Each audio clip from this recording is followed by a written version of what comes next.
তো বন্ধুরা, আজকে আমার ইউটিউবে সাবস্ক্রাইব একবারে কমপ্লিট হয়ে গেল 4000।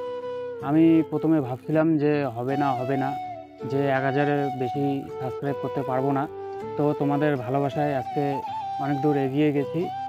আর বেশি বেশি করে সাপোর্ট করো যাতে আবার আগায় যেতে পারি। তো তোমাদের সাপোর্ট ছাড়া তো আমি আগাইতে পারবো না, তো সাপোর্ট লাগবে বেশি বেশি।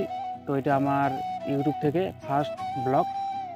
তো তোমরা আরও বেশি বেশি করে সাপোর্ট করো, তাহলে আগায় যেতে পারবো। তো আমি আজকে খুব খুশি, আমার 4000 কমপ্লিট হয়ে গেল। তো তোমাদের আশীর্বাদে আমি আজকে আগায় যেতে পারছি। তো বন্ধুরা, একটু বেশি বেশি করে সাপোর্ট করবেন। বাই।